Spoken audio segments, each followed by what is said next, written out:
Okay, this should be fine now. I had to adjust a couple things, but it should be fine. Should be fine. All should be fine now. I had to mostly just adjust my volume that I'm getting from the headphones. So everything should be fine from here on out. So let's continue.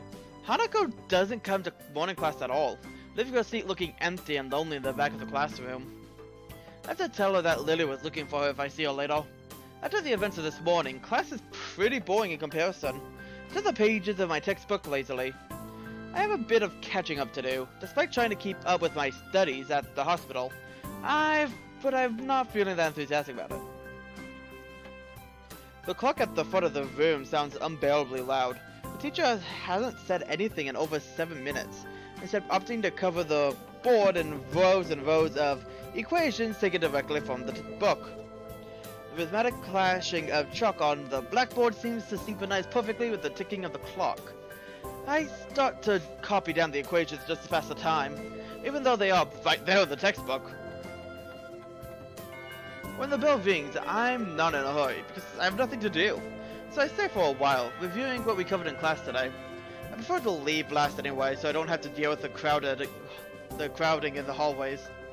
I know Shizune and Misha has also stayed behind, trying to talk to someone from another class. Shizune is signing so fast that her hands make noise like swords cutting through the air. Really? She's going that fast? Okay. That's impressive. Maybe there is pent-up anger in there. Misha's trying desperately to keep up, but it's clear she could barely manage to even understand her. Put my head down. What I'm discussing is serious business. Shizune signs to the point where her wrists crackle, and Misha struggles to spit it out in word form. Sometimes she trips over herself like she's dealing with tongue twisters, and then on top of that, she has to sign back anything the other girl says. Seems like a rough job. Misha looks tired, like she's about to faint. Luckily for her, the business is soon finished, and the girls sit down on their seats again. I'm so tired! She's hanging her head limply on her desk, looking exhausted. I use my opportunity to reconcile with Shizune a bit, without getting roped into the student council thing again. Though I suspect that door is now closed for me. Festival preparations must be tough for you. Dude, the people in this school seem to be taking the festival very seriously. Whenever I see people idling around before and after classes, they're always talking about their plans for it. It's kind of neat to see everyone being so enthusiastic about it. I'm probably the only one who doesn't have something to do. Sujune scoffs at me first, as if trying to decide whether to ignore or sneer at me. But then she signs without doing either. Misha pokes up, looking at her hands with slightly unfocused eyes. She signs with harsh, heavy, dramatic strokes. Misha translates her signing into speech for me. She does it so well, it's almost like Shizune is actually speaking, transmitting her thoughts directly through Misha. She must have practiced it vigorously. Well, of course, we're the student council, you know, so we're pretty busy. It's the important duty of ours to ensure the success of the festival with all our strength. We would shame ourselves in front of the past student council generations if the festival were to fail. That's why there must be no flaws. I think that was encumbrances? No, nothing that might make the festival short of perfect. Shizune's passionate speech and Misha's enacting are really oddly fitting for them. Oh, hello! Hanako! I look over and see Hanako peering timidly into the classroom, most of her body hidden behind the door. Hey, playing delinquent to get— You say how to this, Misha! Hanako blushes hard at Misha's straightforward jab, even if it was only in jest. Shizune stares at her probingly, causing Hanako to look down and start backing away, to the point where only her fingers can be seen wrapped nervously around the edge of the door. Maybe she is showing her dislike of Hanako by association of her dislike of Lilly. It appears so, and Hanako probably knows it as well. What is it, Hanako? Has Lilly been here? Sorry, haven't seen Satao. She, came by in the morning, though. Hanako keeps looking uneasily at Shizune, who stares back at her with her usual studying gaze. What is she trying to do? Of course, Shizune isn't going to look away, and she's intimidating enough as is. So I can only imagine how terrified Hanako would be. It's a little uncomfortable watching Hanako's reaction to Shizune's normal behavior. This is what happens when two people of different extremes meet, it seems. Do you know where she is? If she has any sense in her head, she's in her classroom working on the festival project. But who knows where that woman is loitering at? You need to find her? She was looking for you this morning, but I guess you must have missed each other.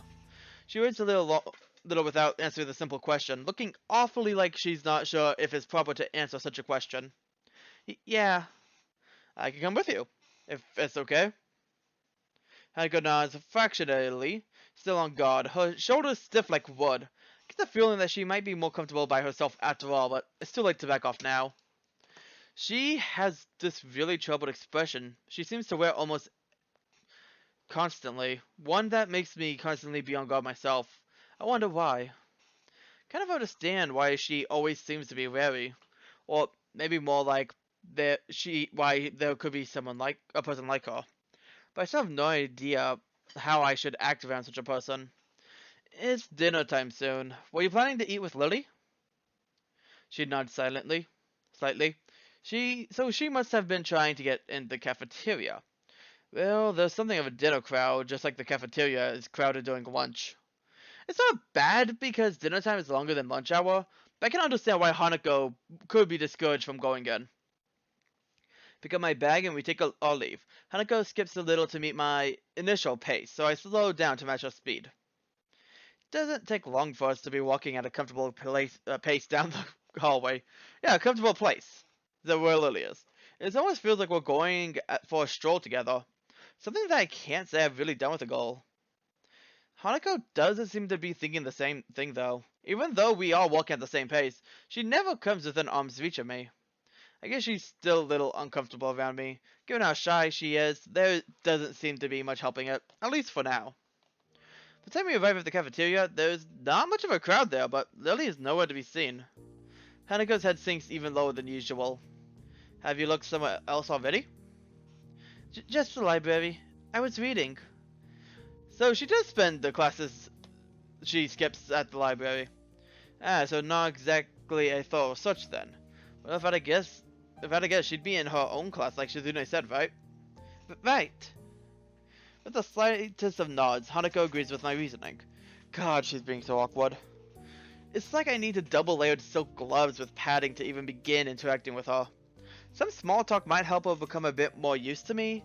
It's hard to tell that the silence between us is hovering on the edge of both our minds. So you and Lilly usually hang out together after class, right? Yes. Not quite sure what I expected from her answer, nor why I even asked the question. That much was rather obvious after all. She doesn't seem like the type to cultivate a social circle either, so I suspect that Lilly may be her only friend. Must be a pain being in different classes, I'm guessing. She gives a sharp, almost reflexive nod. Compared to Lily's careful thought about her actions and speech, Hanako hastens to make her answers as prompt and short as possible. Lilly comes by the classroom though, even when she's busy. She gives a small smile that says, she says that, evidently appreciating the fact that Lilly goes out of her way to help her. It's pretty cute, really. There isn't any need to say more. Both of us content that the discussion reached an end.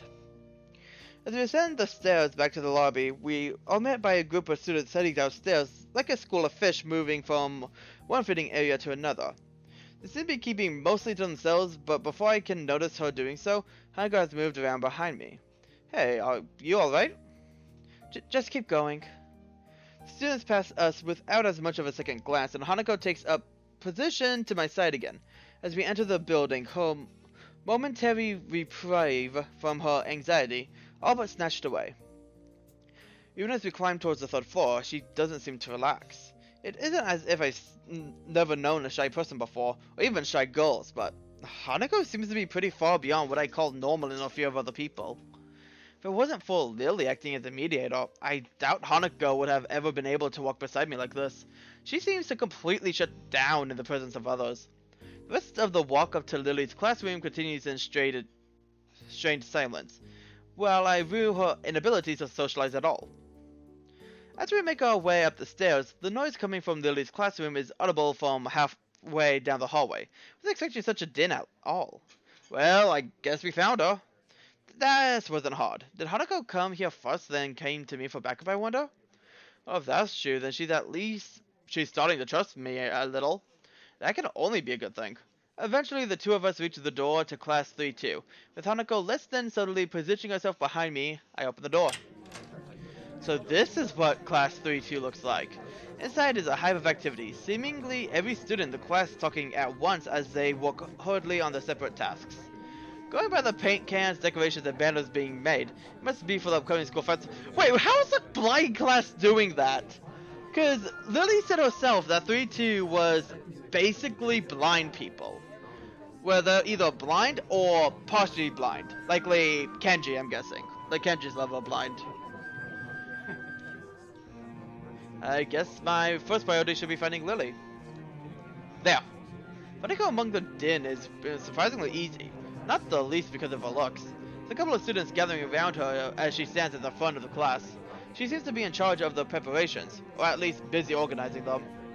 Carefully negotiating a path through, negotiating a path through the various students hunched over the floor for the lack of desk space. I raise a hand entirely out of habit as we finally reach Lily. Hi, Lily! She pokes her head up as she breaks off, talking to a noticeably smaller girl who must be her classmate, trying to listen as best as she can. Sorry, who? Sorry. Hasao, I have Hanako too. Hi. She's pretty skittish, considering the number of people around her. It isn't too hard to work out why. Lily takes a moment's pause to assess the situation before turning to the other student once again. For the moment, just ask Moriai for advice. Kenji's busy with painting one of the banners. He is in the class! I knew it! I knew it! Kenji's busy with painting one of the banners already. A quick nod as she bounces off, fingers carefully sliding up along the wall surface for orientation. Wait, Kenji? That Kenji? I quickly turn about, leaning to the side to see past Hanako. Sure enough, in the corner of the room, Kenji's hunched over a sheet of cloth as he paints it. His eyes remain only inches from the brush, reminding me of how close he had to be to make out my face when I met him. Sorry about that. Our class doesn't have many students with even partial eyesight, so they're in high demand. That's right, Class 3-2 was specially for students with poor vision. Preparing for the festival must be pretty audacious for them. Yeah, that's what I realized. Shizune's kind of being a bit of a jerk. She's being like, seriously, you're bugging the class that literally has poor eyesight. The whole point of this class is that every student in there is practically blind. Legally blind. They can't see. Blind. Realizing that Shizune is a bit of a joke. Like, seriously. Need a hand? I could give you help if you need some. Maybe Hanako could too. Chances are mine on something would do her good, but I doubt she'd have the courage to ask outright. She quickly enough information afterwards, so I'm confident I made the right move. Lily gives a noticeable sigh of relief. That's good. This might actually get finished before everyone goes off to dinner now. Would you be able to help the person painting the main banner? It's a big task for him to do, but no one else can help. Kenji? Sure. She's surprised I know him. I can't really blame her. I take it you've met? Our rooms and the dorms are right next to each other. Hard to miss each other, really. Well, it's good to see you're getting friends so fast. I'm not so cute. Friend. I wonder if that's the right word to use for him. Hanako's silence during the proceedings reminds me of the reason I put her up to helping in the first place. Well, go help him then. He knows what he's doing, right? That's right. Just ask if you have any problems. Conversing is assent. Hanako and I begin another trek across the classroom. Kenji sits crouched on the floor, his gaze fixed on the white calico in front of him.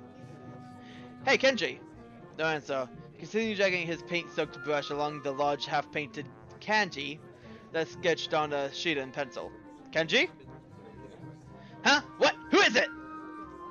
If this is the way he treats class members, it's no small wonder he's working on this alone. It's me, Hasao, from the... Right, I know that man. What are you doing here, though? He dismissive attitude annoys me. Must be the type to get really focused on his walk, hating to be disturbed by anyone until he's done, I suppose. While we talk, the sound of Hanako's footsteps as she walks out from behind me reminds me that she's here. I was just gonna ask to help with the banner. Hanako and I, that is. Hello. Oh, hey, I guess that's okay. Soon as Hanako enters the equation, his demeanor takes a complete about-face. His sudden fox hospitality is slightly unsettling. Oh, right, woman. On second thought, this might not have been a good idea after all. Yeah, no, I just realized. Conspiracy theory and all that. Hanako and I grudgingly set ourselves down on the opposite side of the cloth banner to Kenji, noting the several small paintings on the ground around it. Class 32 noodle stall? You guys selling noodles at the festival on Sunday? Yeah, the stall's outside or something. His non-committal nature sparks a fair amount of suspicion on my behalf. The test comes at hand first, though. So, how do you want to split this? We do borders while you do text, or do you want to switch and do the borders? Text is mine. You do the borders. He has surprisingly strong feelings on the subject. As I reach over to grab a brush, I notice Hanako is already debating between colors to use. The time I put brush to class, she already started on a delicate pattern. Looks like my idea of taking her mind off everyone around her worked. The dark blue stroke, the three of us silently get to walk. Not before Kenji takes advantage of Hanako's walking to lean towards me and whisper a conspiratorial throw. Okay, man, why are you here? Hanako just wanted to help to find Lilly, that's all. He apparently disapproves of my motivations. I get it. It looks like I misjudged you. You're infiltrating them, aren't you? Going deep undercover? I should have guessed. Letting the truth slip by him would probably be better than outright lying or annoying him in any case. Is that why you're here? Obviously. It sucks, but there's nothing better better way to get intel than going in yourself. We gotta stick together, man. This is a harsh school, a harsh world. Yes, very harsh. He misses my true meaning as he leans back, satisfied I'm sympathetic to his cause. I better get down to walk. Finished. Looks like I am too. Good job. The two of us connect up the lines of our patterns, mine being as close to a copy as I could manage of hers. With a grunt, I lever myself up from the floor and look around. Aside from Hanako and myself, there's only Kenji left finishing off a sign as well, as Lilly and a couple of students talking about amongst themselves in the classroom. Looking at my watch, I'm still surprised. It's getting pretty late. Need a hand? I have a hand to Hanako, which she uses to get herself up. As she does, I can't help but glance at her wrist. If her scars extend to even there, just how much of her body was burned? I feel a pang of guilt about it, however, as she quickly recovers her wrist with her other hand. Looks good, doesn't it? She looks surprised for a moment before noticing that I meant the banner. It does, I guess. Her smile shows that she feels a slight sense of pride in the result, just as I do. With the floor significantly neater from the decorations being placed on desks and shelves, it's much easier to get to Lilly as we cross the room. Finish the banner, I guess that's all that needs to be done? Lilly gives an appreciative nod. Thank you, Hasao, Hanako. If there's any way I could thank you? It's fine. Be sitting in my room studying at any rate. I don't mind either. She nods before suddenly remembering one last person. Oh, is Kenji still there? As I just open my mouth, Kenji gives the answer from the other side of the room. Yeah, just finished. He carefully slides his sign onto an empty section of the shelf to dry, before quickly walking past us and out the door. See ya, man. Bye. The remaining two students say their goodbyes to Lilly before taking their cue to leave as well, leaving only the three of us. Well, I guess that's everyone. I hope we don't have to do anything like that again. Walking past school time? Indeed. The class plans this year were ambitious. Maybe too ambitious. The styles look nice, though. She's right. It shows that a lot of work's gone into them. My. I'm sure a lot of us would be glad to hear that. At least now there's not much work to do until the festival itself. It's getting pretty late. Should we go? That's probably a good idea. Are going back to the dorms as well, Hasao? Yeah, I guess I'll tag along. The nighttime lighting really makes the gardens look quite different. Compared to the usual look of lush greenery, things are much more calm. Being that it's so late, the lack of students around probably helps. The odd one or two can be seen scrolling to and from the dorms trying to eke the most out of their approaching curfews, but no more. All that can be heard is our footsteps, in addition to Lily's cane regularly gently tapping the ground in front of her. It's nice to finally be able to relax a bit after the mad rush during school. Without even noticing it, I let out a small yawn. Why did you mention that? Tired? Yeah, still getting used to the flow of things, I guess. The thing with Shizune took me kind of off guard, though. Grit my teeth a little at the candid mention of that rather public spot. That said, I do want to sort that out in the world, what in the world was behind it. About that. I'm sorry about it being so public. Shizune and I go back some ways. Her voice seems slightly irritated as she remembers Shizune, obviously unwilling to discuss it any further. I glanced at Hanako for her views on this, but her expression is, unsurprisingly, evasive and difficult to read. Either way, I guess her apologizing for it is something. It is my curiosity goes unanswered. I'll be glad once the festival's over in any case. Change of topics welcome, clearing the thickening air quickly. I can imagine. My old school's festivals were a lot more low-key than this. Yamaku stresses the idea of school community, so the staff likes to make our festivals such special occasions. And yet the students are the ones who do the work. What an unfair world. Hanako and Lilly both chuckle in agreement, savoring the fact that none of the staff are around to hear our grumbling. I suppose coming from a strict all-girls school helped me a bit with Yamaku. Compared to there, Yamaku is much more relaxed. Ah, that reminds me of another visual novel that I may or may not play. I don't think I'm gonna play it because if I recall, those YouTubers that I watched that did do it, but the company itself asked them, hey, can you stop recording? And he did, so likely that's gonna happen to me, even though I hardly doubt they're gonna find my channel. Still better to be safe than sorry. Yeah, that go away towards explaining her well-bred speech and behavior in any case. As we come to the dormitories, it eventually comes time to leave for our respective rooms. See you, Lilly, Hanako. The two both gave polite nods before setting off to the women's dorms, just next to the guys. Okay, so they're close. As is to be expected of such an arrangement, there's a staff member casually patrolling around outside to prevent any nighttime shenanigans. Looking past him, I quickly stretch out my arms and rub my neck, both quite sore after walking on the floor for so long, before walking to my room. It feels so good to actually have direction, though. After so long at the hospital, the everyday facts of studying, homework, and teachers seem almost a blessing. Guess if something continues like this, my time at Yamaku might turn out okay. I'm feeling tired, so I set my alarm clock to wake me up as late as I can afford, while still making it to the first class. Notice the voice is almost nagging me in the back of my mind about morning jogs. I make a resolution to make up for it by going for a walk after school tomorrow. I mean, it won't carry the way, I bet.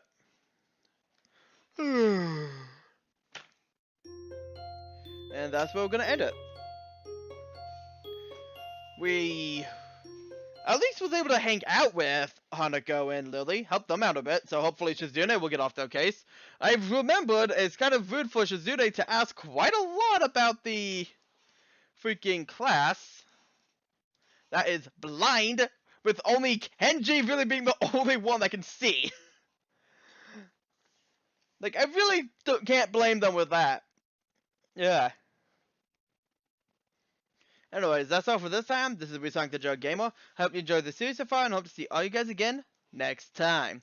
See you guys then.